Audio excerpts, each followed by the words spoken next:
Welcome back to other mini vlog. ಬೆಳಗಿನ routine ತೋರಿಸ್ತಿದ್ದೀನಿ. Actually ನಾನು ರೂಟೀನ್ ಬಗ್ಗೆ ಏನು ಮಾತಾಡೋದಿಲ್ಲ, ಬಟ್ ಒಂದು ಟಾಪಿಕ್ ಮಾತಾಡಬೇಕಿತ್ತು.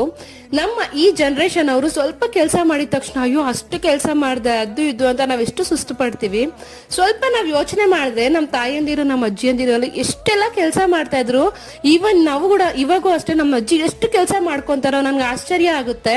ಆಗಿನ ಕಾಲದಲ್ಲಿ ಬೆಳಗ್ಗೆ 4 ಗಂಟೆಗೆ ಎದ್ರೆ ಅವ್ರಿಗೆ ರೆಸ್ಟ್ ಸಿಗ್ತಾ ಇದ್ದಿದ್ದು ಸಂಜೆ 7 ಗಂಟೆ 8 ಗಂಟೆಗೆ. ಪಾಪ ಬೆಳಗ್ಗೆ ಅವ್ರ ಮನೆಯಲ್ಲಿ ಎದ್ದು ಜಾಯಿಂಟ್ ಫ್ಯಾಮಿಲೀಸ್ ಇದ್ದಿದ್ದು, ನಮ್ಗೆ ಇದ್ದಂಗೆ ಇವಾಗ ನ್ಯೂಟ್ರಲ್ ಫ್ಯಾಮಿಲೀಸ್ ಏನಿರ್ಲಿಲ್ಲ. 15 ಜನಕ್ಕೆ ಅಡ್ಗೆ ಮಾಡ್ಬೇಕು, ಟಿಫನ್ ಮಾಡ್ಬೇಕು, ಹಸುಗಳು ನೋಡ್ಕೋಬೇಕು, ತೋಟಕ್ಕೆ ಹೋಗ್ಬೇಕು, ಎಲ್ಲ ಹೊರಗಡೆ ಕೆಲಸ ಮನೆ ಕೆಲಸ ಎಲ್ಲ ಎಷ್ಟು ಚೆನ್ನಾಗಿ ನಿಭಾಯಿಸ್ತಾ ಇದ್ರು. ಬಟ್ ನಮ್ ಜನರೇಷನ್ ಅವ್ರಿಗೆ ಯಾಕೆ ಇಷ್ಟೊಂದು ಕಷ್ಟ ಆಗ್ತಿದೆ ಅಂತ ನಂಗೆ ಅರ್ಥ ಆಗೋದಿಲ್ಲ. ಇನ್ಕ್ಲೂಡಿಂಗ್ ಮೀ, ನಾನು ಅಷ್ಟೇ. ಸ್ವಲ್ಪ ಏನಾದ್ರು ಕೆಲಸ ಮಾಡೋಷ್ಟೊತ್ತಿಗೆ ನಂಗೆ ಸುಸ್ತಾದಂಗ ಆಗುತ್ತೆ. ನಿಮ್ಗೆ ಎಷ್ಟು ಜನರಿಗೆ ಈಗೆಲ್ಲ ಆಶ್ಚರ್ಯ ಆಗುತ್ತೆ ಹಳೆ ಕಾಲದವ್ರು ನೆನ್ಸ್ಕೊಂಡ್ರ ಅಂತ ನಂಗೆ ಕಮೆಂಟ್ ಬಾಕ್ಸ್ ಅಲ್ಲಿ ತಿಳಿಸ್ಕೊಡಿ. ನಾನು ನಿಮ್ ನೆಕ್ಸ್ಟ್ ವಿಡಿಯೋ ಸಿಗ್ತೀನಿ. ಬಾಯ್ ಬಾಯ್.